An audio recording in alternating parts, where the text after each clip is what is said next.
Hello, Flosstube. My name is Daisy. I want to show you what I got for Christmas. This one? What's this one? This one was for practicing. This one we're mine a bit bigger. Yeah, so let's have a proper look what you've got. You've got this.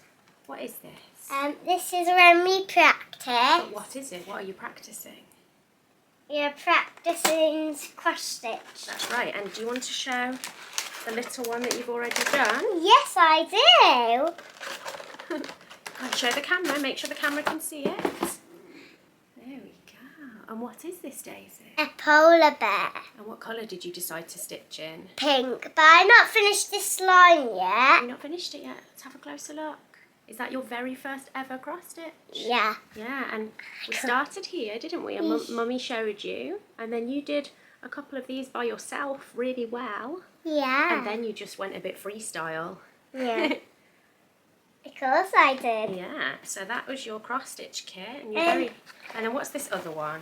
And open it and see what's inside. No, we can just hold it up, darling. We've not opened that one yet, have we? So what's in this box? Is this one you're a bit bigger? Yeah.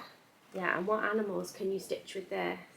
Dog, flower, butterfly, heart, A whale. whale, And a cat, yeah.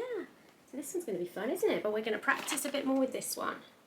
And then we'll start doing this one. Yeah. Are you enjoying Yeah, of course I am. it? Right, are you going to say goodbye to Flosstube? Bye, Flosstube. See you later. I'm going back to my fur daddy. Bye, sweetie. Bye, Mummy. You can do your bit now. Hello, lovely Flosstube friends, and Happy New Year's Eve. It is the very last day of 2022, which makes this my last Flosstube for this year. This is episode 27. I have not seen you for around 17 days because I last filmed on the 14th of December.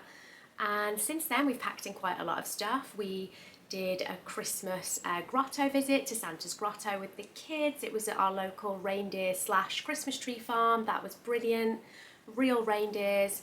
They thoroughly enjoyed themselves. We had a festive tractor ride. There were elves everywhere. It was lovely, really magical. Followed, of course, by Christmas itself, which was a beautiful, lovely day, quite quiet, just opening presents at home, having some family round. And we did lots of video calling with my mum and dad, so that was lovely. We had a brilliant day. The food all went to plan, the cooking times we got right, so that was excellent. And yes, that is kind of everything that's been going on since I last saw you, just lots of Christmassy stuff. And then, unfortunately, this morning I woke up to a very sick little boy at 2 a.m. He went to bed perfectly fine, woke up at 2 o'clock with a raging temperature and being sick. So I've pretty much on and off been up since 2 o'clock, more off than on with his sleeping. So yeah, I'm pretty tired, but he's just crashed out for a little sleep. It is 20 past 11. I think he's just exhausted from basically not really sleeping all night. So he's decided to have a little sofa nap. So I thought I would nip downstairs and just try and film this video without too many interruptions, but we will see. And speaking of interruptions, I hope that you enjoyed Daisy's little impromptu introduction. She saw me coming down and getting all my stitching stuff out to show you and asked if she could please show her Christmas present. So she did ask Santa for some cross-stitching sewing things. Santa delivered, and so we have been enjoying that. I will insert just a little video clip so you can see when she was actually doing a little bit of sewing. What are you trying to do? Do the needle. Can't do it. Is it a bit tricky? Yeah, a little bit. Do you want to try again, or do you want some help? Let me do the other end and see the dry bit is a bit better. Oh, I still can't do it. Shall I help you? Yeah. From the back, darling. And which hole do we need next? They're very good. Very good. Then we need to give it a little pull. It's a bit tricky there. Start from underneath. Pull it all the way through. Pull it until there's no loop left. Now this time we go from the front to the last hole to make a cross. Wow. And then give it a good tug because that needle's pretty stiff. Pull. There you go. Pull it all the way. Let's see. What have you done? Look at that. I did it! You did it. Should we do another one? A couple of the crosses that are actual crosses, she did actually do herself, but then obviously, you know, she's 4, her mind wanders, she gets easily distracted, and she did just go a bit freestyle with it. But you know, at this point, I just want to really encourage her interest in cross stitch. So, you know, even if she's not doing crosses, I just think it's lovely that she wants to try. So I'm trying to encourage that, because I know she's very young at the moment. She wants to do it just purely because she sees me doing it. I don't know whether it will be an interest that she takes forward into adulthood, but wouldn't that be nice if it was? So yes, at the moment I'm just encouraging it, trying to give her some stuff to practice and play with, and hopefully the interest will last, but we will see. So I've got quite a lot to pack into this video, and like I said, I don't know how long little man is going to stay asleep. So this video is going to basically be a end of month roundup as usual, so it will be my December roundup, but with some extras. So I will be showing you my usual kind of WIPs, starts, finishes and haul for this month. But as it is the end of the year, I will also be doing a bit of a roundup, an end of year review of my like stitchy statistics for those of you who like those kind of things. I'm also going to run through every single one of my 2022 finishes, and I haven't pulled them all out to physically hold up and show you in person. But I'm just going to do like photos. I'll insert photos of those just to do like a recap on all my stitching, all my finished stitching for this year. And then I'm going to go a little bit more in depth with my 2023 plans, because I touched on those in my last episode, episode 26, but I've not gone into great detail. So let's start with haul today, only because this has not all been bought in December, but I've got a few bits kicking around from retreats that I attended in like September, October that I've never gotten around to showing you. I've got a couple of other bits that arrived by post that I've never shown you, and I just want to get my basket here emptied before the new year. So I'd like to show you all the outstanding haul, as it were, that you've not seen that was purchased in 2022. So then I feel like we can go into 2023 nice and fresh and up to date with haul. So we'll try and fly through this. I have got some Mill Hill perforated paper, nothing too exciting, but I just thought that this would be useful for doing some ornaments that are not necessarily Mill Hill kits that come with the perforated paper, but they might be like little magazine patterns that I think would be cute as ornaments, and I thought it would be nice to have some of the paper so that I can do them on paper, maybe be a bit adventurous with adding my own beads and then finish them off with the felt the same way that the actual like Mill Hills get finished. So yeah, some perforated paper there from Mill Hill. I've got quite a few random eBay purchased older kits, so these are not like new designs, but I've got this one. So this is somebody on a pony doing around the world, and if you are a riding enthusiast or you've previously ridden when you were a child, I think like the around the world thing is very familiar, and it makes me smile and remember my early riding days. This is my Polly Pickering panda. I think it's Polly Pickering. Oh no, Pollyanna Pickering, sorry. But yeah, this is my Pollyanna Pickering panda. I just think this is a beautiful design, and again, that is a kit. Another Pollyanna Pickering, which is this beautiful swan kit, which I think is absolutely lovely. Really beautiful. Then we've got a Bussi threads kit, love you dearly here. I think that's very sweet, and although like deers are often like associated with like a lot of Christmas designs, this one is much more kind of spring inspired, I think. Then I have this Indulgence cross stitch design, and this is wine themed kit, and I have someone in mind to stitch this for, so that may turn into a gift at some point. And I've added a little bit of Karen Carter haul, so I've got the baking one here. You've seen quite a lot of Karen Carter in my previous videos. I've done a lot of Karen Carter shopping this year, so that is just the baking one to add. I've got this little Ted kit, which I think is super cute, and a Some Bunny to Love kit of this gorgeous little bunny in the yellow dress doing some sniffing of the flowers or some gardening. I've got this Simply Heritage very simple kit of this sheep, and this is not usually the thing that I would buy, but I saw this in a local charity shop and I think it was £1. and I just felt really sad to leave it behind. So I was like, I'll buy it, and who knows, I might stitch it at some point. I'm not sure if I will, but because it is a very simple, straightforward design, I might save this till Daisy is that little bit older and she's finished messing around with kind of the fun kits that I've given her for now. And you never know, maybe this could be her first proper kit at some point. I've got the Flights of Fancy John Clayton Kingfisher here, which is a kit. Beautiful, that is a heritage kit. And I love this one, really looking forward to stitching that. So that is all the kits that I've bought, other than one, but this other kit was not an eBay purchase. This was from the Hirschner's website, and this was a Halloween kit. I ordered it in advance of Halloween, and it did arrive just before Halloween, but I didn't get around to stitching it, and it is a little set of 4 bookmarks, so I look forward to doing those at some point. And it comes with, so this is plastic canvas, and it also comes with like felt to back them with, which just looks like it's like a plain white felt, so I might end up swapping that out for something like that's orange or black felt. But yes, I got this little kit. Unfortunately, it is damaged. It's all ripped in the bottom corner. That is how it arrived to me. And in the same order, I got these 2 books, which are editions of the, oh, it's upside down. These are 2 editions of the Cross Stitch Christmas books. This one is Joyful Tidings, and this one is Festive Favourites.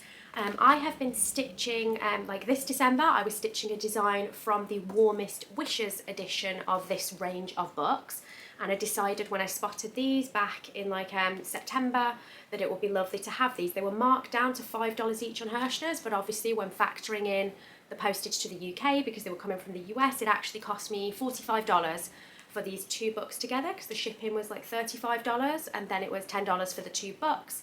Unfortunately, like I don't like to be too negative on my Flosstube, but Hirschner's did a really poor job of packaging my order. You know, when you're paying $35 for international shipping, you expect them to package with some sort of care and regard for the contents. They didn't. They basically shoved these 2 boxes and books and my kit in a massive box that was like easily more than double the height of the contents. And they were just rattling around. There was no bubble wrap, there was no protection. It was just 3 items shoved in a box that was too big, taped quite poorly, and because there was nothing packing out the box, then obviously when it's gone through the postal system and things have been on top of it, the whole box just got battered and crushed because there was just a big empty open space in the box. And my book, like both the books, got a bit of damage on the spine, so they've not arrived to me in new condition, but particularly the Festive Favourites one, I don't know if it relates very well, but it all got crushed and like battered. When this actually arrived to me, the box was completely caved in, and this entire corner of this book was bent forward, so it would be like forward to the camera, almost at like a 45-degree angle. Like this whole top corner was just completely destroyed. And it's taken 3 months of these books being sat under a huge pile of other heavier books. It's taken that long to like properly straighten this out and get it to stay in place. So yes, I've managed to fix it. The patterns inside are not affected, but I did email Hirschner's like expressing disappointment at the fact that they'd arrived packaged so badly, and they took like 0 responsibility for that. They didn't acknowledge at all that they'd packaged it terribly, even though I sent them pictures, and they did refund me $10 for the 2 books. So effectively the books were free, but they weren't free because obviously I paid like a rather pricey amount of shipping, which none of which was refunded. Yeah, so that is that. I was a little bit disappointed with how these books arrived to me. I just think that they should have taken a bit more care in how they packaged them. Like the packaging for them was just really silly. Anyone could see that they were not going to travel well like that. But it's not the end of the world, and I'm still looking forward to stitching lots of things from these. I have to say though, it has put me off placing physical orders from Hirschner's in the future. Yeah, like I think if I saw something on there that I couldn't find anywhere else and really wanted, like I would hesitate at this point and have to give it some serious thought, because they just arrived, yeah, very battered. Other bits of haul that I have been a couple of Mirabilia kits.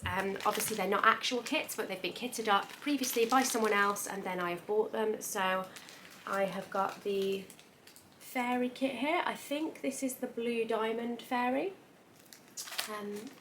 Shall we just confirm that? I'm sure that it is, yes, April's Blue Diamond. So April Blue Diamond Fairy, and this has come with like a beigey sort of linen. I'm sorry about the glare today. I wanted to film one last video by the tree before Christmas is over for another year. So the lighting isn't as good in here as it is in my other room, but that's got all the beads, all the threads. So that is fully kitted. That was an eBay find. And similarly, I have a second kit here, and we'll just check who this is. Oh, this pattern has slipped, so I can't see it very easily. July's Amethyst Fairy. So I've got July's Amethyst Fairy here, and again, that included the chart, some linen. This is just plain cream linen, which I will definitely swap out or dye that piece. And then it's got all the things I need for her. So yes, sorry, I'm just trying to not let things get messed up. Sorry about the rustling. Oh, and then I've got this Nora Corbett chart, which is Autumn Flame.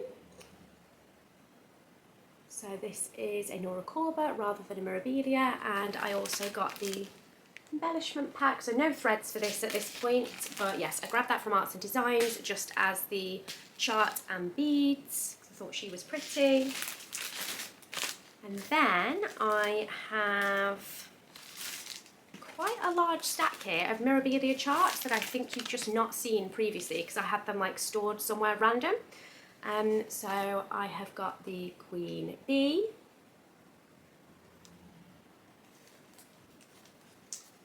Shakespeare's Fairies, which I've loved this one since the moment I saw it. The Queen Bee that I just showed you before that, I've never seen anyone stitch that, but I quite like it.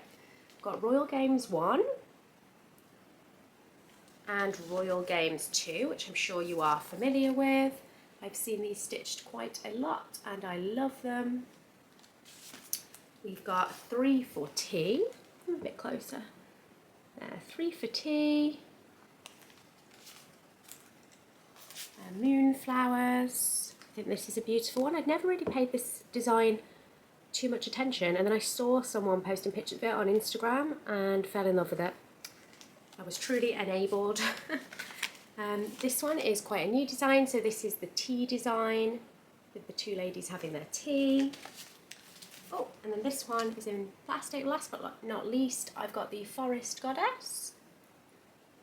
And I have been warned by Ina, who has stitched that one, that when she is stitched, her cloak will not be like the gold and yellow on here. It will be very green. Like apparently this picture is not a good representation of her actual colours, which I tend to find can be true of quite a lot of the Mirabilia or Nora Corbett patterns. They can look very different colour-wise on the pictures than they actually do when you start to stitch them. But apparently with that one, it's particularly noticeable, which I'm not sure how I feel about that because I actually really love like the gold and yellow colours in this cloak.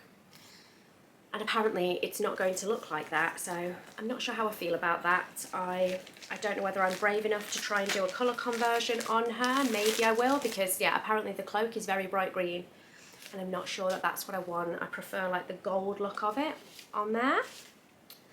These two are Christmas gifts from Adam. So Adam bought me the Enchanted Mermaid, and he also bought me the Dressmaker's Daughter pattern. And I think it's hilarious, like I'd showed him like 5 or 6, well he was asking me, he was going through some cross-stitching bits on the internet and he knows that I like the Mirabilias, and he was going through all those patterns and being like, oh, do you like this one, do you like this one? He was trying to work out which ones I had, do you have this one? And I just think it's funny that out of the 5 or 6 that I had like told him were high on my list to buy, he bought the 2 that are like probably going to be the most expensive to actually kit up, which is quite funny. I have started ordering some bits for her. I am doing a bead and like treasures conversion, and I have ordered for her. I ordered them like last night or the night before because I'm excited to stitch her. I have ordered quite a number of beads and treasures, but not the called for actual Mill Hill ones because I think it was going to be like over £100 just to get the treasures and the beads for her. And then some of the beads weren't actually even available because they were Magnificas, so I'm doing like a mixture of like some Swarovski, some Czech crystals, and like yeah, just other beads. I've just tried to like colour match and make sure I've got the right sort of size for what's called for. But yes, the beads on this will not be the Mill Hill beads, apart from like a couple, I think. And Dressmaker's Daughter, I have not bought anything for yet because I think it will be a little while until I get round to doing that one. But the Mermaid, I would really love to start this year. And we're nearly at the end of the haul, so I've got this lovely chart. This is the 7th day of Christmas by Hello from Liz Matthews. I just think that is gorgeous with the swans on it. I do like swans. I think they're very beautiful and majestic birds. And my school emblem when I was at school was a swan. Just random. Then I have this lovely bag here, which I'm not going to pull them all out, but this is just full of petite treasure braid and some dinky dies. And this is the threads for my shining fish chart, and my hands-on design beachy kind of coastal charts, and the I Forget the Rest chart by Lindy Stitches. So, not got the charts here. I have previously shown you the charts in haul, but this is like all the threads I need for those 3 designs because they all use speciality threads to some extent. Now, if you excuse the rustling, the last bits that I've got to show you are in this paper bag. So these are all little bits that I got from the October not only but also Mirabilia retreat. So I got this little Mirabilia booklet to commemorate the 25th anniversary of designs, and it's got like just some like nice little bits to read in there, some fun photographs of different designs of Nora Corbett's, but then it's also got this portrait of Antique Vine's lady pattern in it, and that is why I bought this. This was on the D-stash table and I thought that was cute. I would like to stitch that at some point. It's very small but it's very pretty. I got this Simply Charming cross stitch kit, like a Noah's Ark design, and it comes with all the little animal charms, which I thought was gorgeous. I got this wedding row pattern, which I just thought was a beautiful sentiment in general, like it doesn't even need to necessarily be stitched for a wedding. I just think it's lovely. I got the Christmas Elf Fairy. This is a kit. Got this from Zarina at Hawkins Hobbies, whereas all the other stuff I think has been D-stash table, but this was a kit, so it's got all the threads, and I think they're all Weeks Dye Works. Oh no, sorry, they're all Classic Colour Works, and then there's some metallics, and it looks like there's some whisper in there, and it comes with, I think it's a raw linen. So that's that, and then I think these are from the freebies table, so I just got this lovely magazine kind of cardboard chart. Just take the sticker off that. I've got this stocking design. I am amassing a collection of stocking designs. Yeah, more stockings than I have people to stitch stockings for, but I'm just loving collecting stocking designs at the moment, so grab that.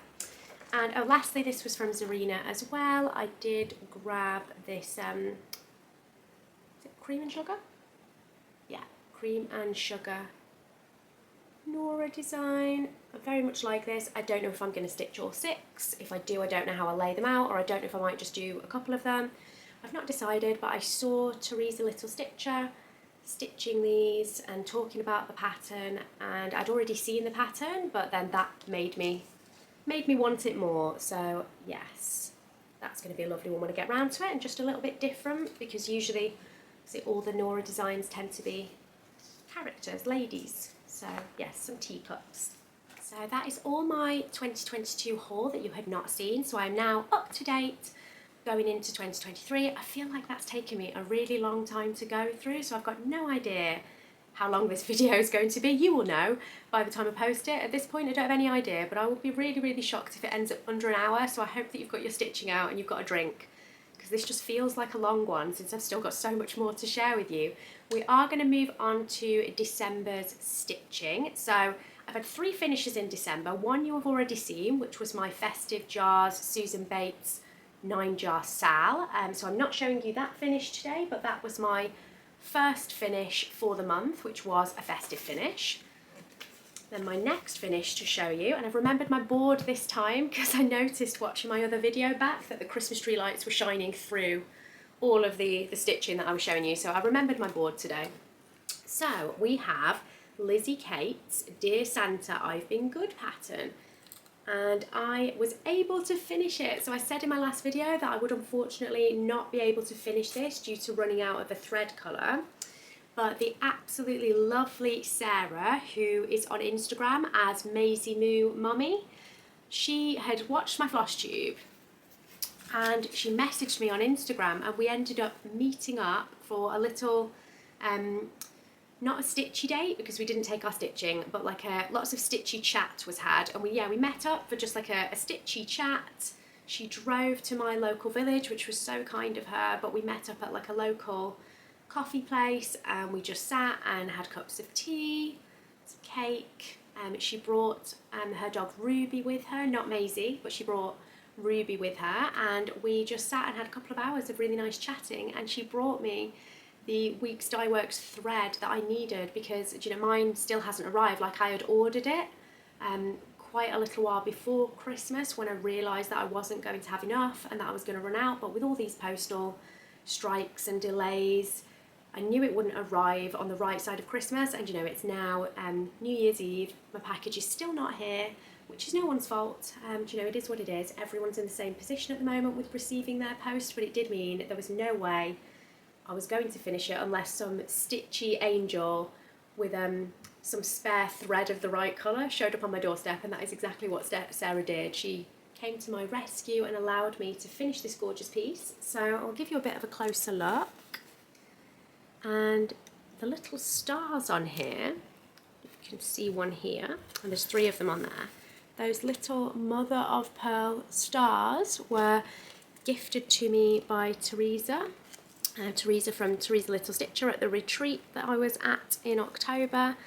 She gave me these because she had them, and she had like 30 or 40 of them. She'd bought them for finishing off a pattern that she only needed 1 for, and so she had loads left, and I was like, can I buy some from you? Because this kit originally, this chart originally came with snowflakes, but because I bought the chart secondhand, those had been used, and I'd been struggling to think of something to replace them, and when I saw these little stars that Teresa had, I was like, they'd be perfect, can I buy some? And she wouldn't hear of it. She wouldn't let me buy them. I tried to buy her some raffle tickets as a thank you. She wouldn't accept them. Yeah, so Teresa just let me have a few of these little stars, and they finished it off perfectly. I think they definitely don't look out of place. Yeah, I love it. So yeah, thank you Teresa, and thank you Sarah for, you know, with their efforts combined, I've been able to finish this nicely and on time, and I just love it. There is a couple of little spacing errors in this that I did pick up on when I was stitching it, and I was just like, do you know what? The kind of pattern that it is, you can get away with it, and I decided not to frog it, so it is slightly customised. And I stitched this on 28 count natural beige linen from my own Stitch Bunny shop. So that is finish number 2 for December. Then my 3rd December finish, which I'm very pleased to share with you, is my Season's Greeting sleigh. This has not been ironed yet, but here it is, and this is the piece that I chose to stitch on the 25 count slightly strange DMZ fabric, and I stitched it 2/1. And I don't know about you, but I think it has turned out great. It doesn't look bulky, but the coverage looks beautiful and amazing. Really enjoyed stitching this. I did make a few changes, so kind of the gold metallic that is in the metalwork on the sleigh, I basically stitched with 1 strand of this kind of yellowy colour, which was the cord for, but then I combined it with 1 strand of gold blending filament. And after I'd stitched up the whole pattern, I thought to myself, I should have done that for the star on the top of the tree as well, but I didn't, and I didn't want to frog it. And I think it looks lovely as it is. But yes, very pleased with this. This was quite heavy going when I was stitching it. Like the 25 using the 2/1, this was not a difficult fabric to work with. Like I mentioned in my last video, that for doing 2/1 on 25 count, it was amazing fabric to work with. It made it so easy, but still, 25 count is still quite small. and I did find that I preferred working on this during the daytime. Like when I was working on it of an evening, I did find it more heavy going on my eyes, especially all this white snow down here. But yes, that is my third finish for December. All three of them were festive finishes, which is quite nice. I know they're not fully finished, but I'm hoping that, you know, now I've got a full year to try and fully finish those before next Christmas so that they can be displayed in some fashion. We will see. Next I have got my blue Topaz Fairy. Have I got her the right way up? I have.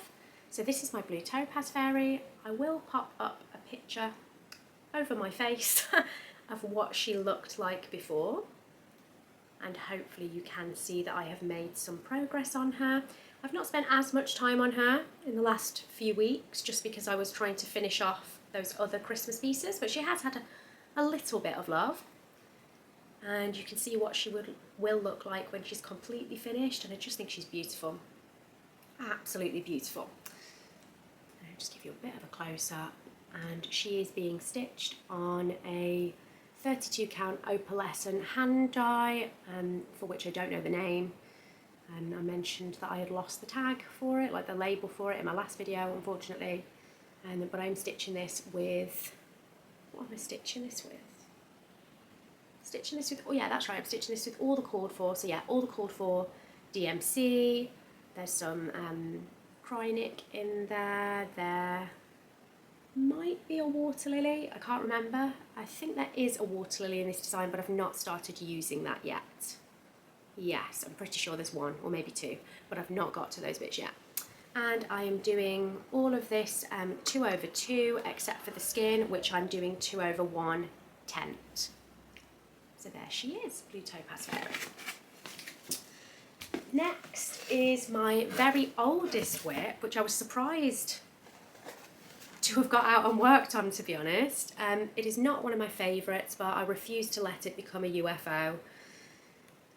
However, it has had nearly no love this year whatsoever, and I did start this in April of 21, and it's not a big design. Like, I could have finished this ages ago, but I just haven't been inspired to pick it up. However, I was looking for something to take with me when my kids were going to soft play, something for me to just stitch on that doesn't require too much concentration, that I can throw in my bag, that, you know, if I accidentally left it there by mistake, I wouldn't be devastated. And this fit all of those criteria. So, despite the fact it's not one of my favourites, I did pull it out. I've not done a huge amount.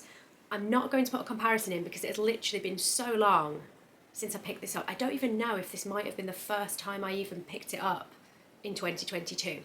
So I've got no idea where my latest, like my previous photo of it would be. I will try and find a photo to show you what it will look like complete, but this is originally from a magazine, and then I've since then uploaded the pattern, like I took a photo of it and put it onto my pad so that I can actually mark it off digitally. So I'm not sure if I've got the page to hand with the main photo on. If I do have it, I will pop a picture in. If I don't, it's because I can't find it. But what I basically did is work on finishing off this emblem. So I did the back stitch, added the ladybirds, back stitch down here, finished off the leaves, like did the checkered bit in the middle here. So basically, yeah, this flower is what I was working on. And I literally just did about an hour on it. I didn't touch anything else. I didn't add any to the border or anything up here. That was all already done. It was just this flower that I was trying to finish. And yes, like I said, I'm not going to UFO this. It is my oldest WIP. It's not my favourite. I'm just going to carry on with it. The writing on it says, follow your heart always, which obviously is a lovely sentiment. I'm just going to keep plodding on with this. It would be nice to get it done in 2023. And like I said, you know, if I decided to make this a focus piece for, you know, a week or two, I'd probably get it finished. We will see. Next is a very tiny new start to show you. This is just a token new start. That is it. Literally this tiny, tiny triangle of stitches. But this is my start for the seasonal sale that's been hosted by Lynn, the Lancashire Stitcher. The design I'm doing is Winter Cometh from the Summer House Stitch Works. That is correct, I think, yes. And for the seasonal sale, That is the winter pattern from that seasonal series of patterns, so that is the one I'm starting with. So I started that as a token start with just that tiny triangle on the 21st of December, because that was the official start of winter, and that was when you were supposed to start it for the SAL. But because I was trying to finish my Christmas things, I literally, like I said, just did a tiny token start to mark my place more than anything. And this will be getting a lot more attention in Jan and Feb. I am stitching that on stone washed 32 count from my own Stitch Bunny shop. I think it's 32. Yeah. So yeah, that's being stitched on stone washed 32 count, which is just like a very nice neutral. And I'm going to be stitching all 4 of the seasonal patterns on that one piece. Next up is a new start. So I had finished my Lizzie Kate, I'd finished my festive jars before that, and then I finished my Season's Greeting sleigh, and I decided I still wanted to stitch Christmassy things, and I didn't have any Christmassy whips. That was all my Christmas stitching done. So I started a new pattern, which is, I'll pop a picture up of the full pattern. So this is the Jingle Bell Sleigh Company pattern by Cherry Hill Stitchery, and this is how much I've done. So I've done quite a lot on this. Yes, I just pulled this pattern out of stash, as it were. I was just looking through all my digital patterns, all my actual chart booklets for anything Christmassy, and out of all the Christmassy things, this is the one I decided, yes, I'm going to stitch on that. And part of that was to do with the fact that I love the design, but also this only has 7 colours in it. They're all DMC, and I had them all. So it was extremely easy to kit, and I'm just doing this on a random piece of beige. Is it 32 or 28? I can't remember. I'm going to have a quick look in my notebook here that I've got to hand. What is it? It is, what is this on? 28 count, according to my notes. So this is just on a 28 count, random beige piece of even weave that I found in my stash that it doesn't give me much margin around the edges, to be honest, but it was big enough because I don't plan to do this as a framed finish, like if I do FFO it, because I'm notoriously bad, and I very rarely FFO anything, but if I do fully finish this, I will probably try and do it as like a little cushion or pillow or something. So I thought, like, I don't need a huge margin if I've just literally got to sew 4 seams. So yes, that was a good way to use up a piece of essentially scrap even weave to do this on.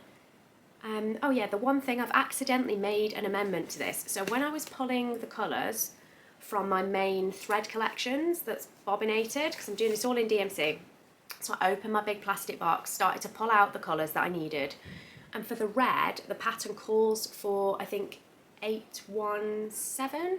It either calls for 817 or 816, but it calls for like quite a deep red. And then I pulled the wrong red because they've got like, they're next to each other in the box because they're 816 and 817. And I pulled the wrong one, which was a much brighter red, and I didn't realise. Hello, sweetie. I'm coming to get Haggie's cowboy hat. Oh, okay. Where is it? Oh, it's right there. Thank you. You grab his cowboy hat. See you later. Thank you. See you later. You're welcome. I'm going to take your label off. Daddy will please. take the label off. Okay. Okay. Bye, Bye, baby. Bye-bye. Close the door properly. Sorry about that. Daisy came to grab a cowboy hat. So this is, yeah, a brighter red than intended. It was an accidental customization, but I started with the red, so I'd already done pretty much all of this red stitching other than the little, like, I can't decide whether these are berries or baubles. I think they're berries. I couldn't be bothered to unpick it all because, you know, there was no mistake in the actual stitching. It's just a different red than intended. So I'm sticking with it. So that is that WIP. And my last new start, which was very unplanned. So I started this yesterday. I was on Facebook and I have been a member of the Steady Thread like Facebook group for their like yearly sales. Like I'd been in their previous group for 2022. Can't remember whether it's the same group that just kind of rolled on. I think it is. So I think that's how I came across it. Like it popped up in my newsfeed, just a few posts about the Steady Thread sale for 2023. And I thought, do you know what, I'm going to join in this year. Like, I lurked for the whole of 2022, and then seeing people finish their designs from the 2022, I just think it's beautiful. So I decided that this year I'm going to give it a go. So this is my start, which I think is a pretty good start considering I did all of this yesterday. But as you can see, this is all black work. It is not crosses, and it's come together really quickly. So yeah, the blackwork sal by the Steady Thread. It is a botanical themed sal, and the idea is that there's 49 either hexagons or squares. I have picked the hexagon design, and then whether you're doing squares or hexagons, there's like numerous different border layouts that are provided in the files, you know, different arrangements. You can kind of customize it, even though like everyone's stitching the same sal, but everybody's end piece will end up different, and I think that's lovely. So this is my start, and I'm stitching this on old parchment from my own Stitch Bunny shop, which is a nice neutral. And I decided to just pull random threads from my disorganised part of my stash. So this is just an anchor thread that's like a very greyish brown. It kind of looks brown when it's like together as 6 strands, and then when you pull the strands out and start working with it, it's got kind of like it's like a very cool toned greyish brown. But I like it for the borders and the outlines. And then each of these, so every week from the 1st of January, they will release a little fill-in pattern that will be blackwork, botanical themed, so you know, flowers, plants, and the idea is to fill one in every week. You pick your own colours. Yeah, there's no like colour guide, so yeah, I'll be picking my own colours to fill in all those hexagons. I've chosen a design that has a border all the way around, like a leafy border. I'm doing the square leaf border because you can do this as a circle or as a square. I'm doing the square layout. Sorry about the Christmas tree lights. I'm doing the square layout with a leafy border, so I'm hoping to get a bit more of that done today after I finish the video. I want to do some more of the hexes. I want to start back stitching the border, which I am going to do in a variegated green thread, I think, I think it's an anchor variegated thread, I think. Again, like I have a whole drawer and part of the big box that I've not gone through of stash yet that is just all a disorganised chaos of threads. Some of them are unlabelled things, some are just random, like unbranded, or brands that I've never heard of. They're various bits that I've picked up from different people's D-stashes, or God knows where I've got them from, but it's just like a chaos of threads. And I decided that this would be a perfect project to try and use some of those up, or to use like anchors and things like that I've got that I don't typically reach for when I'm doing, you know, when I'm doing patterns. I either reach for DMC, or I use CXC, or I use the Royal Broidery threads in their DMC equivalents. Yeah, so all the anchors I've got, or other random threads that I don't have a clue what they are, I thought I can just pull whatever colours I fancy for this, and yeah, hopefully that will allow me to use some threads up, and hopefully it's going to be pretty. So that is that sal. I'm doing that on 16 count Ada, because I did say it's the old parchment, but that's 16 count Ada, and that is all my stitching to share with you for December. So now we're going to head into my 2022 review. If I keep glancing down a bit, it's because I've got some notes just there under the camera, because there's no way I would remember all of this off the top of my head. So 2022, I started with 11 WIPs and I ended the year on 24 WIPs, so I have more than doubled my WIP count. I have added up all the hours of stitching in my little stitchy notebook, because I always like doing end of month total, and I have done, not including any stitching that I will do tonight, but I've basically done 800 hours of stitching in 2022, which is crazy. That is 33 days, like 33 full days, 24 hours of stitching, or it is 9% of the hours of the whole of the year. So, you know, yeah, 8,760 hours in a year. So I have spent 9% of my year stitching. Yeah, so I just thought those are like some fun little statistics to share. So yes, I've doubled my WIP count, well, more than double my WIP count, but I've also had 26 finishes. So We are going to do a little bit of a finishers parade, as it were, but I'm not going to be holding them up here because to pull out all 26 of those pieces, or you know, a couple of them I can't pull out because I think, well no, I think at least one has been gifted. I just thought I will put some nice photography of them on the screen while I just read out to you from my little book what they are. So my first finish of 2022 was the Summer Memory Jars by Susan Bates. This was a design from Cross Stitcher magazine issue 334, or you could buy it from Susan's Etsy store. So that was finish number 1. Finish number 2 is Wise Old Owl from the Historical Sampler Company. Finish number 3 is a Lucy Heaton design, which is from Cross Stitch Card Shop magazine, issue unknown, and it's called Just For You. I believe that was like a cover kit.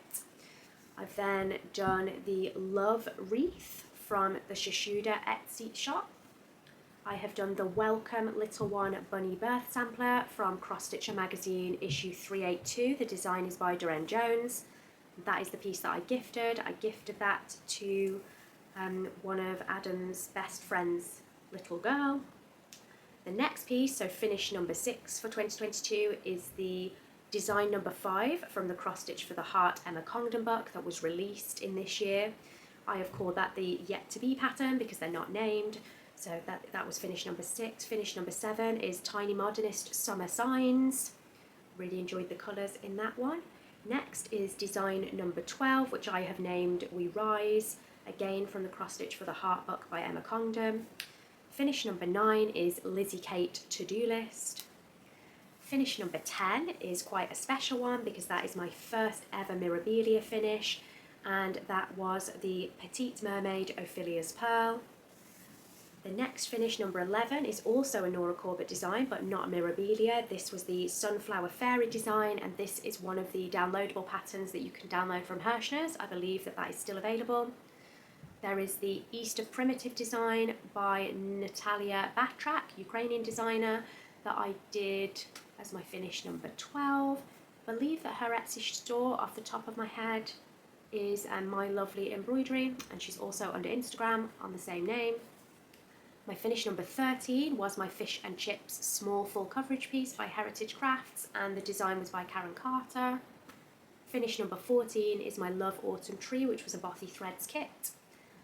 Finish number 15 is All About the Bling by Nora Corbett. That was a Mirabilia Retreat exclusive design, and I stitched only the crown because it did come with other bits, earrings I think, and a necklace, but I just did the crown.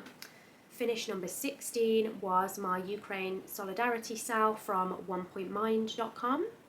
Finish 17 was my very first Mill Hill ornament, so that came as a kit, and this is the Kiwi Owlet.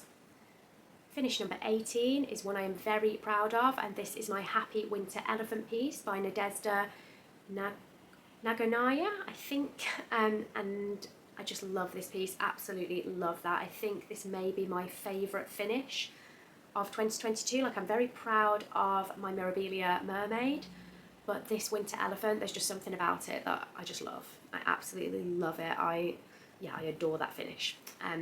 Yes, we will continue, and this is another one that I absolutely love. So this is finish number 19. This is the Red Squirrel from the World of Cross Stitch calendar by Rendale.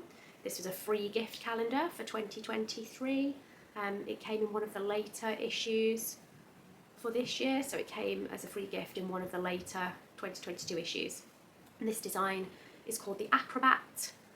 The next one, finish number 20, is a design from the same calendar gift, and this is the Hedgehog and Bee design. Just love both of those. I'm hoping to stitch more designs from that calendar. There's 6 in total, so I'm a third of the way. My next finish is the Not So Scary Halloween Deer by Maria Brovko.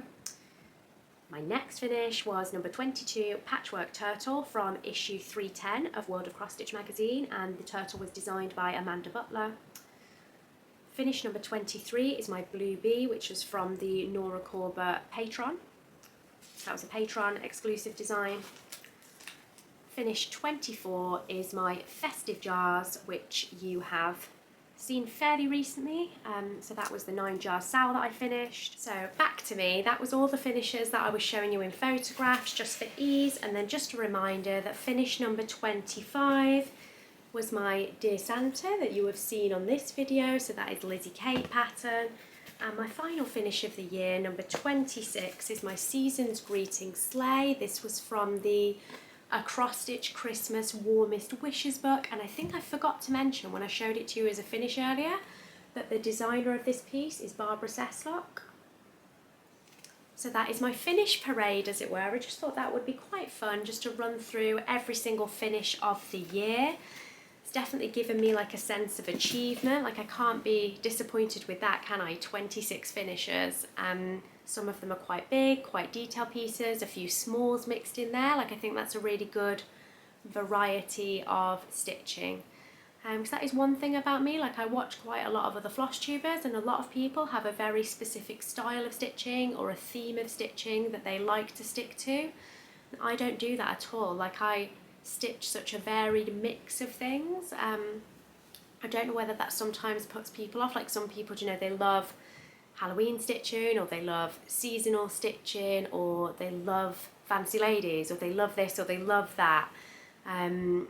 I do a little bit of everything, so you know, I enjoy variety. Hopefully you enjoy watching plenty of variety on my channel, but I do sometimes wonder whether some people prefer to watch stitching of a singular theme.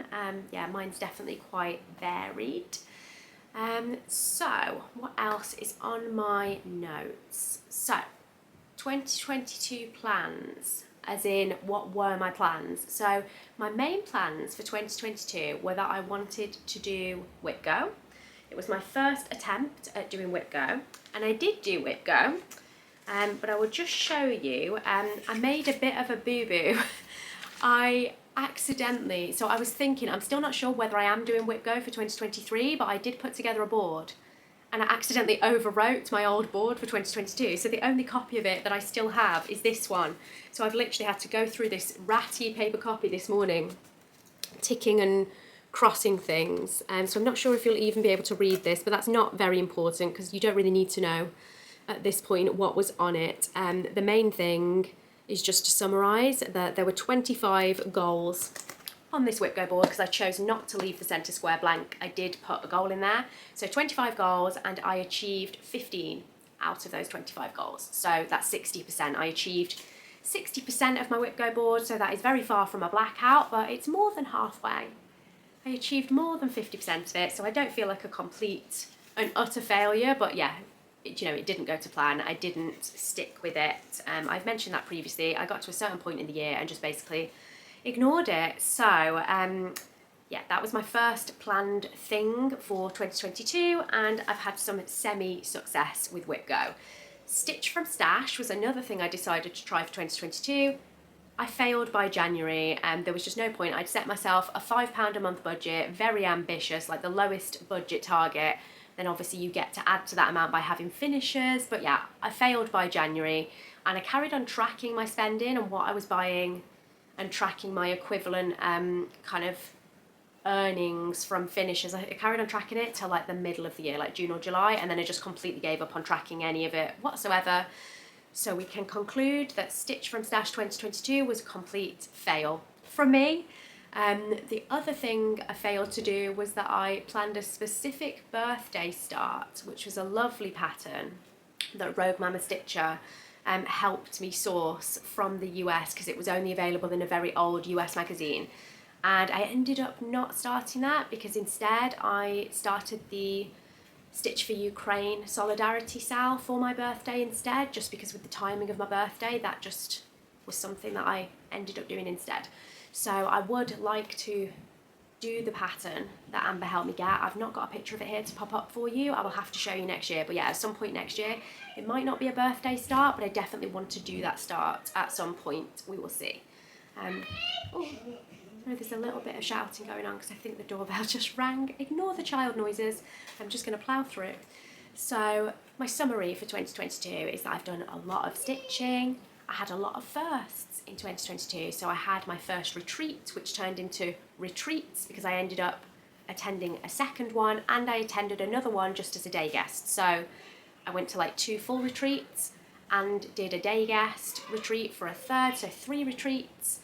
It was my first Mirabilia finish with my Ophelia's Pearl, which included my first time beading anything, first time hosting a sal with the 9 jar sal, and reached my milestone of 1,000 subscribers here on Flosstube, which I can only like profusely thank you all for. Like, it is not about the numbers. Like, I do the Flosstube to share my stitching, but there is something exciting about, you know, getting more people subscribe, because it's just kind of like a bit of an affirmation that people are enjoying my videos, enjoying what I'm sharing, and, you know, liking what I stitch, which feels really lovely. So thank you to everyone for that. I think I'm actually getting quite close to 2,000 subs now, which is amazing, and not something I thought would happen, or at least not something I thought that would happen so quickly.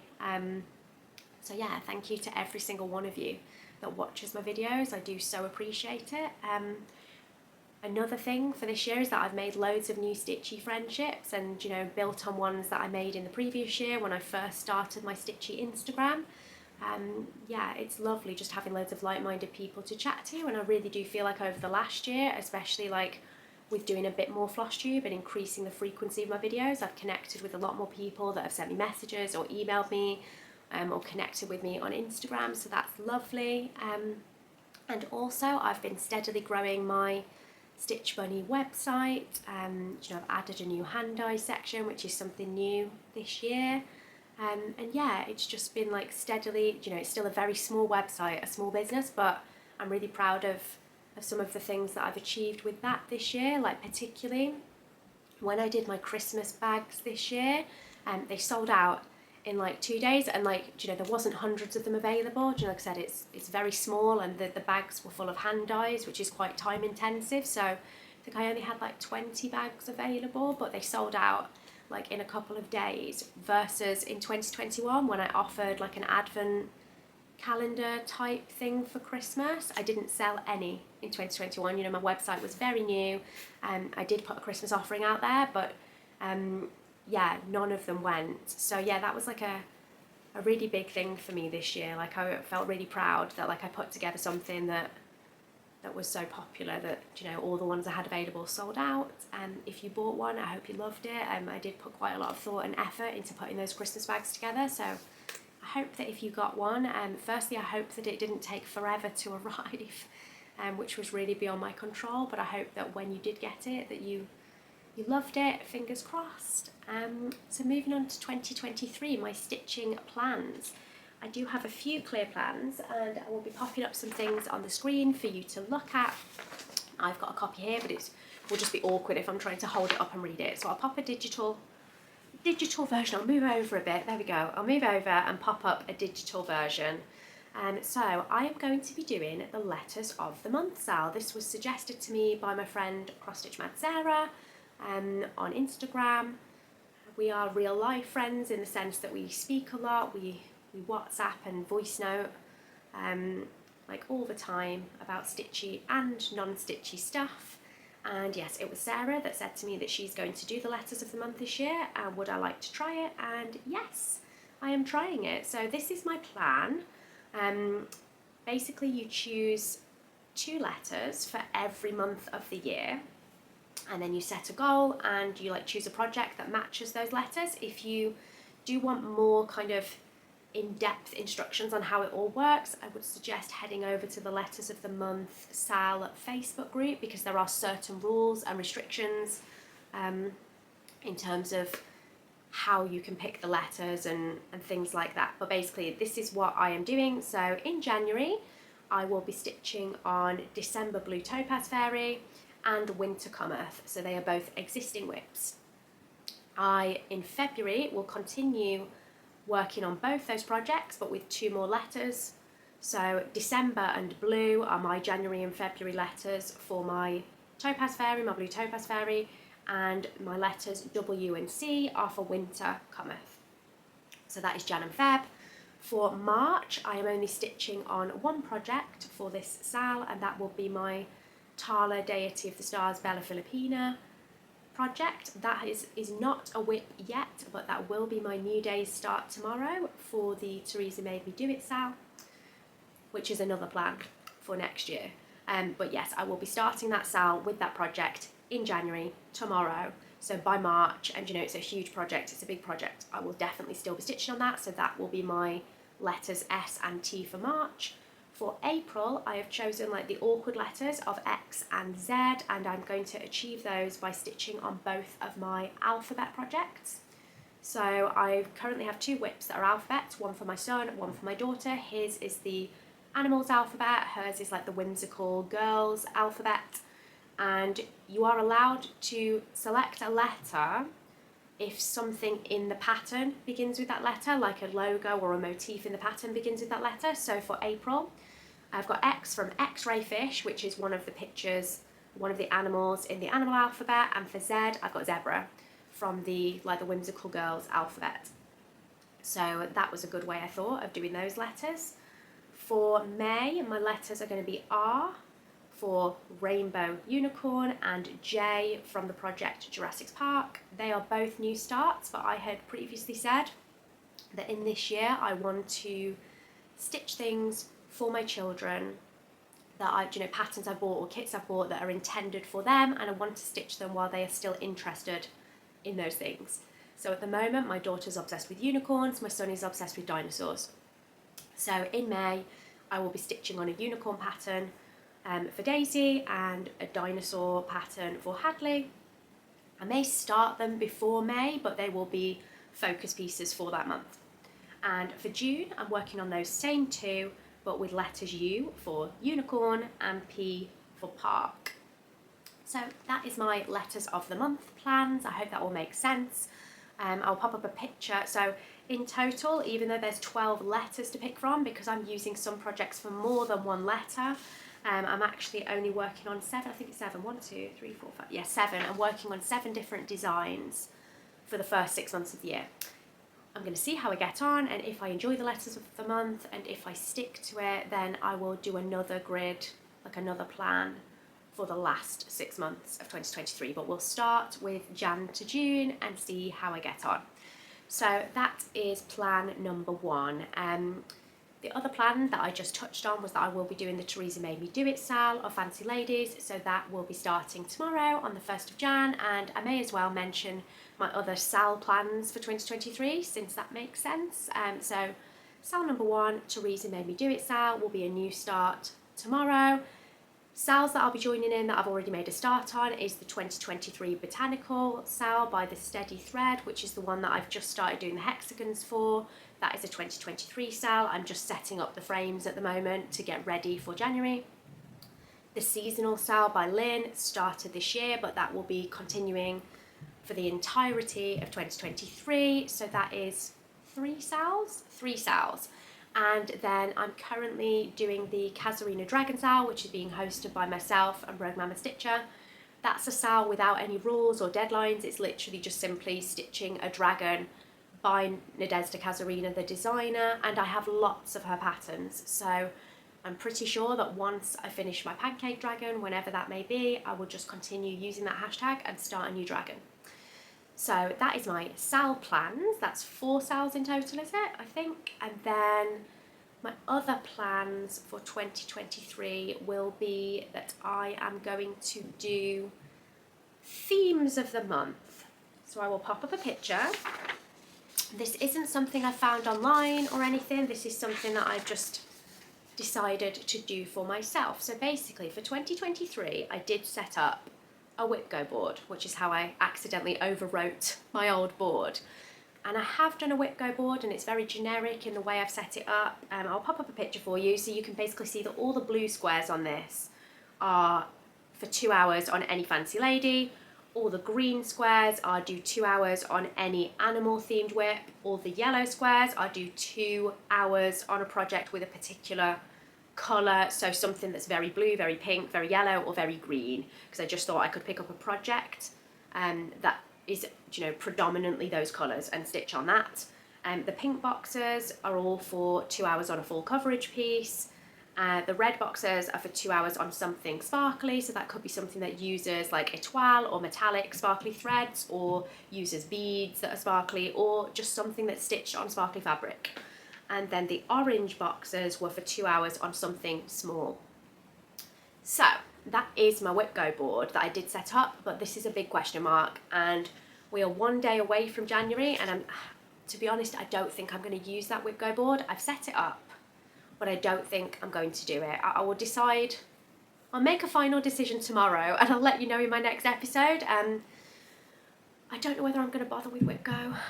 Like I said, I did 60% on my WIP Go board last year, and I did like the idea of doing WIP Go again this year, but with more generic goals, as I've just outlined. But then I had this idea of doing themes of the month, which is my own idea, and it's an idea I really like. So yes, I got sidetracked by showing you my WIP Go, but I will pop up my themes for 2023. And I just don't know whether it's too many things basically to do WIP Go and themes and letters of the month. It seems like a lot of box ticking, and I don't want my hobby to become a chore, so that is why I definitely want to do the letters of the month. That's something new, that's something I'm doing with Sarah. I definitely want to do these themes that I'm about to show you. So WIP Go is a question mark. I may do it with that board that I've just shown you, I may not. We will see. What I am definitely doing is these themes, so let's put them on the screen.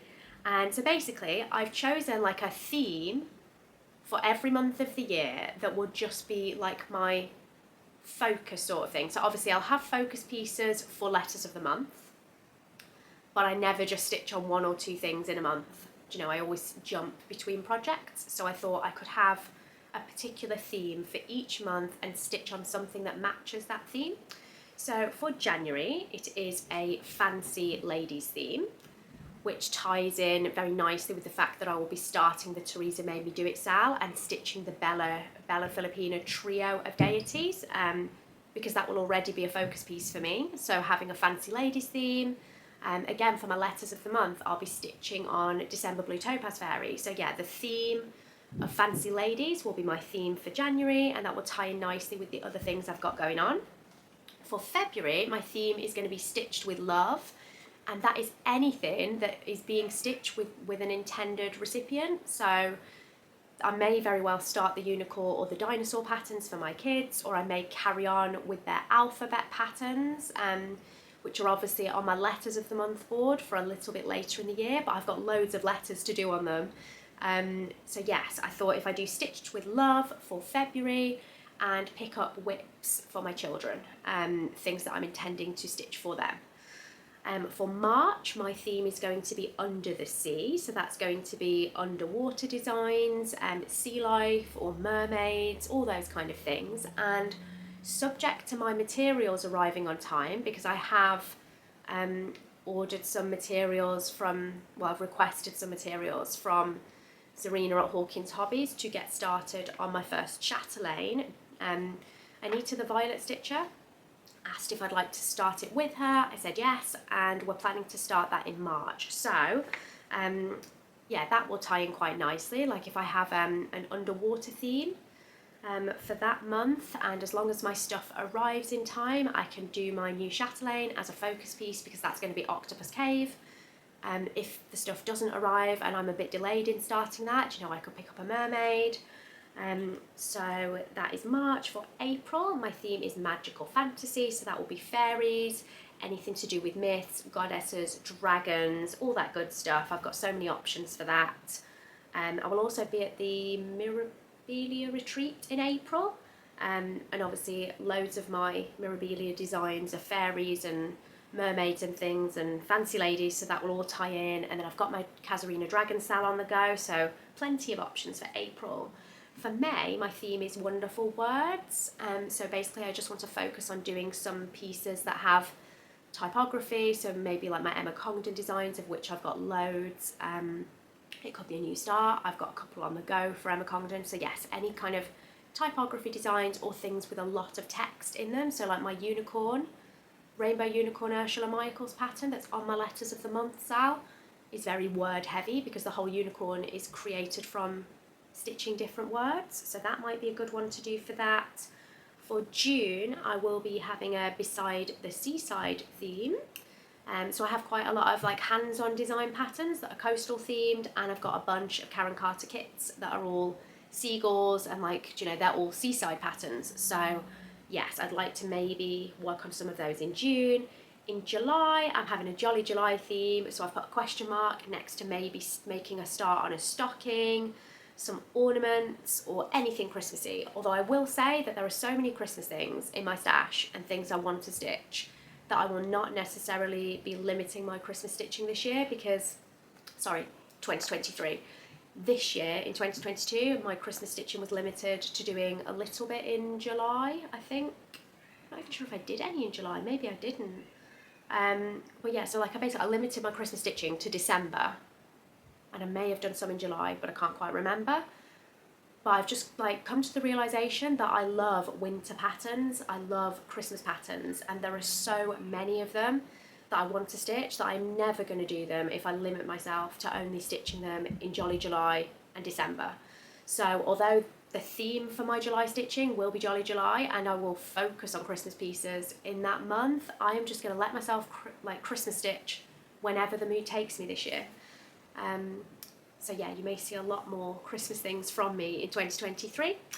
August, my theme is going to be Wanderlust, so I have quite a lot of travel inspired patterns in my stash. I have a couple from a Ukrainian Etsy shop. I cannot remember the name, but obviously when I get around to stitching them I will show you. But I've got a couple of really lovely travel inspired patterns, and I also have quite a lot of the Alexa Kiss patterns in my stash. She did a whole series of mice, like visiting different countries. So I know I have the mice in Japan, the mice in Mexico, I might have like the mice in Italy, possibly a couple of others. So again, like they're kind of travel inspired. So they would be like, hopefully I'll pick a couple of those to work on in August. September, S is for spooky. I was going to do samplers or smalls for September, but then I thought, no, I'm going to do a spooky theme for September because leaving my spooky stitching until October is a little bit late. I don't think I'm going to do any like huge, massive Halloween themed pieces, but I have quite a few smalls that are Halloween themed. So I have like a small Mill Hill ornament of a pumpkin that I didn't get around to doing this year. I've got the bookmark set of Halloween bookmarks that I showed you in the haul section of this video. And I'm sure I've got some other things as well. So I thought if I do like spooky, S is for spooky in September, that will give me a little bit of time to like make a good start on those. And yeah, of course I might, you know, follow through into doing more spooky stitching in October, but I'd like to start it in September for 2023. Actual theme for October, although I may spill over into continuing with spooky stitching, my October theme will be creatures great and small, which will basically just give me free rein to work on anything animal themed because I have an abundance of animal themed WIPs and potential new starts, and like, yeah, so many options. I love stitching things with animals, like from, you know, realistic things like the Rendale patterns, just cute things like even like soda stitch. Like I've got a few soda stitch patterns like inspired by Amber at Rogue Mama Stitcher, and she stitches a lot of soda stitch designs that I just think are adorable and so cute, and quite a few of them have people in, but quite a few have like cats and bunnies and puppies, and I've got a few of those. So that would be another option. November is going to be Mervember, so mermaid stitching, so that's an easy one. And December, my theme is going to be feeling frosty. So that might cover Christmas patterns, but also just anything that's like wintry, cozy, you know, snowy vibes. And they might not be overtly Christmas patterns, but they will be wintry patterns that I will stitch on. Yeah, so that is my themes. I hope that you like the idea. Feel free to join me with your own themes. I don't have a hashtag or anything like that, but yeah, I just thought it'd be nice to pick my own themes and kind of use that as a guide to what I might stitch. So we've done letters of the month, we've done 2023 themes, I've covered off the sales that I'm taking part in. WIP Go is probably a no, even though I showed you my board. We'll see. I mean, it's not a difficult board that I've set up to follow,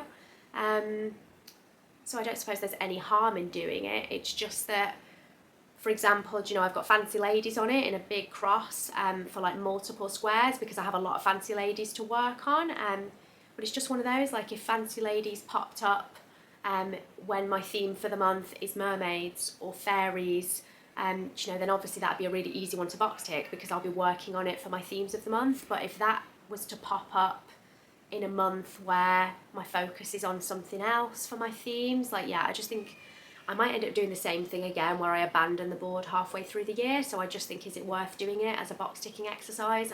I'm leaning towards probably not. So WIP Go is probably a no. Stitch from Stash is my last plan for 2023. I am retrying it. Marie from Stitches and Diamonds is going to be trying it as well, but I'm doing it a bit differently this year. So instead of being over optimistic and trying to set the lowest budget possible, I'm setting the highest budget possible. So the highest budget you are allowed to use for Stitch from Stash for the official group is 25. So I'm going to go with that. So £25 a month will be my stitchy budget. So I can spend £25 a month, but it doesn't have to be within that month. You don't lose it if you don't spend it. So if I spend nothing in January, then I can roll it to February and March and so on. Likewise, if you have a little bit of a blowout in 1 month and spend over the 25, the important thing is what you end up with at the end of the year. So if you overspend earlier in the year, but then you don't spend anything later in the year, as long as it all adds up at the end of the year, that is the plan. And of course you can add to your stitchy spending pot by doing finishes, and you earn money for doing finishes, and there is a specific calculation set up for calculating the worth of your finishes, which is all there on the Stitch from Stash Facebook group should you choose to have a nosy at that. It's not my group, it's not my idea, but all the information is there to find.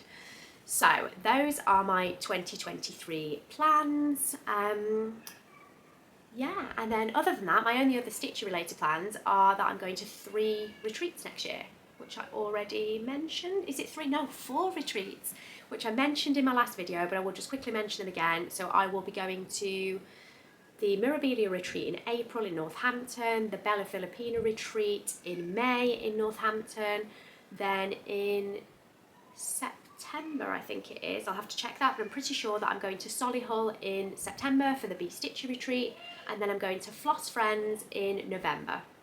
And at the Floss Friends one, which is in Retford, I will be stitching and selling. So I'll be taking my Stitch Money shop there as a pop-up shop, and I will be selling on the Saturday and hopefully still stitching, but hopefully have a successful selling day on the Saturday and then just relax and stitch on the Sunday. Non-stitchy plans, obviously we're going into a new year. I'm not one to typically make masses of New Year's resolutions because they tend to just fall by the wayside.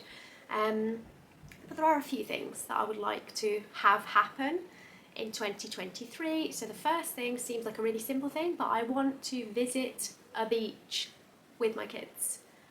Ideally as a family trip with the 4 of us together. But Daisy keeps asking us about the beach and the seaside, and she's got this real obsession with going to the seaside.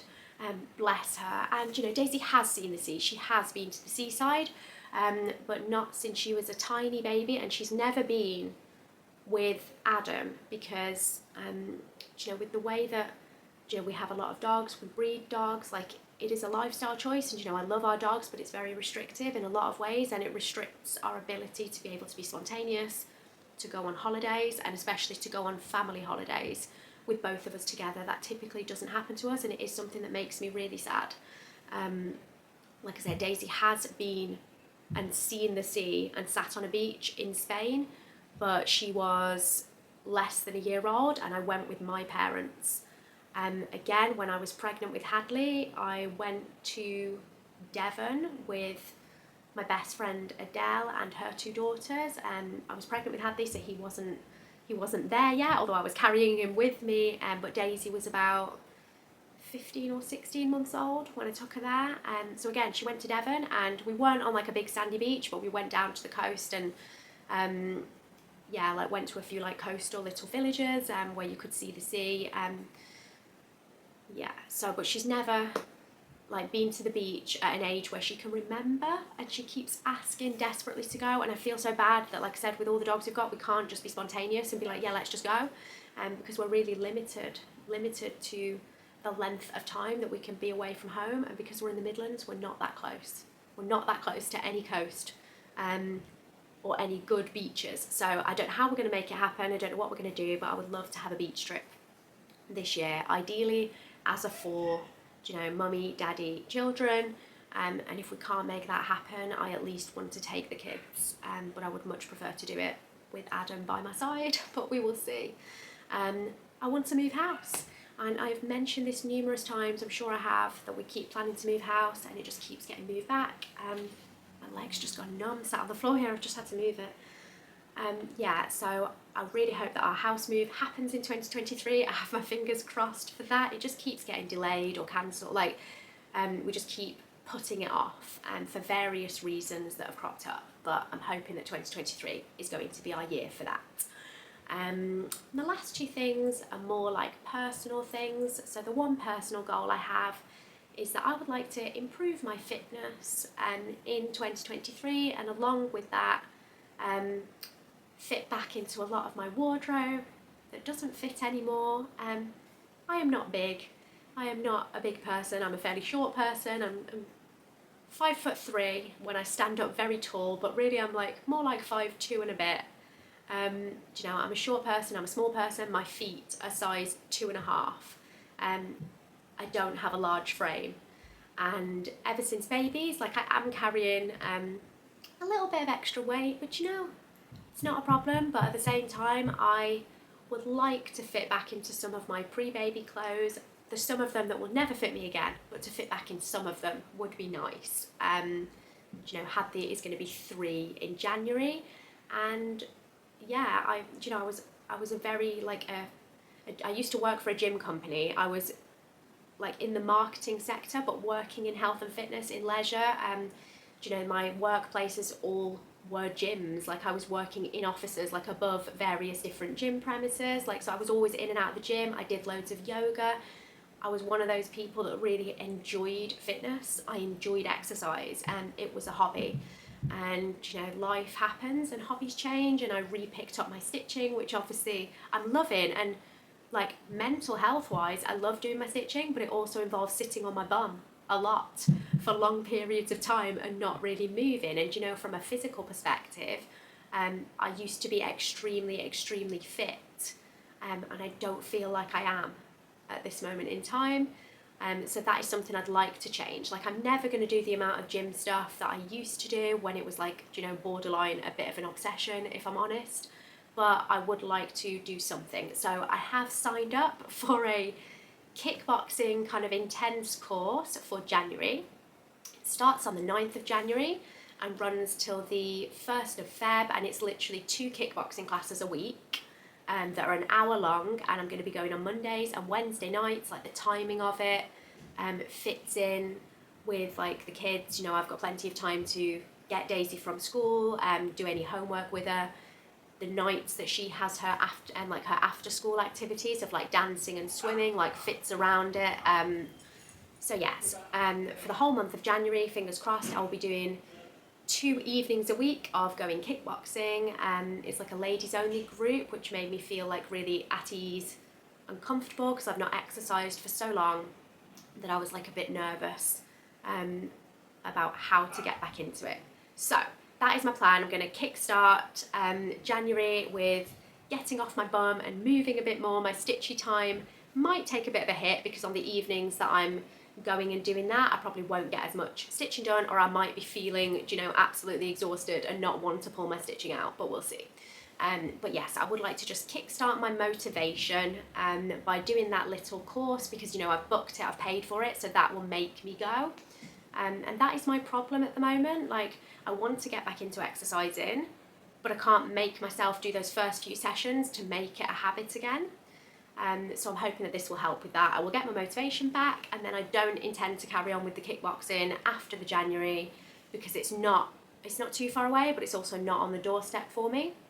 And we do actually have a home gym, and it's absolutely criminal that I don't use it. We have a gym set up in the garage, which I could be using, and I just literally cannot motivate myself to go in there. So hopefully I'll get my motivation back by doing this course and forcing myself to get out of the house and go and do it. And I'm hoping that then, going forward, I can just carry on being a bit more active and actually use the gym equipment that we've got at home. And yeah, that is it really. The only other thing for me is that in 2023 I just want to go forward into the year being appreciative for what I have and for my loved ones and the people around me. You know, we've had quite a lot of bad health news within my family in 2022, and I've alluded to that without going into details on a number of videos. But yeah, it's not been a great year for our family health-wise, and that's not just limited to one person. There's been a lot of things going on with a lot of people, and I think that has just made me like stop and like realise more in 2022 that, you know, the thing that matters most is your health and the people around you, and enjoying them while they're here, and spending time with them, and, you know, even people that like live far away and that you can't see as much as you'd like my parents live further away than I'd like, but I want to hopefully make more of an effort in this year going forward to remember to do things like video calling more and things like that, and just make time for those things. Yeah, so I hope that you all have a lovely New Year's Eve, if I possibly manage to get this epic huge long video edited and uploaded today. If I don't upload it until the new year, then I hope you had a lovely New Year's Eve, however you chose to celebrate. I will be celebrating by sitting on the sofa with my stitching. I will finish off the last of the Baileys, because I only ever buy Baileys for Christmas. We don't have it in the house all year round, and we're very close, like the bottle is almost finished, but there's literally enough for one left. So I will be having the last Baileys and finishing off that bottle, do some stitching, probably watch the New Year's fireworks on the TV, and hopefully little boy will not be too sick. But I have a feeling, like, if I do end up seeing the small hours of New Year's Day, like 1 o'clock, 2 o'clock, 3 o'clock, it's not going to be because I've stayed up partying, it's going to be because little one is very ill. I wish you all a wonderful new year. I hope that you have all your stitching plans in order, any other resolutions or plans that you've made in order that are non-stitchy, and I hope that you've all enjoyed this video. I'm sorry about the length of it, it's a really long one. I did want to do a WIP parade in early January. I will do my best. It's probably not going to be New Year's Day though, which was my original plan, because this video has taken so long to film. But I may do a WIP parade at some point in January. I might just include it in my January mid-month episode. That might be a good idea. And yes, just Happy New Year to all of you. I look forward to filming more Flosstubes in 2023 to share with you, and, you know, carry on connecting with you all on Instagram, things like that. And yeah, just take care everyone. Have a wonderful start to 2023, and I will see you all at some point in January. Take care everyone. Bye.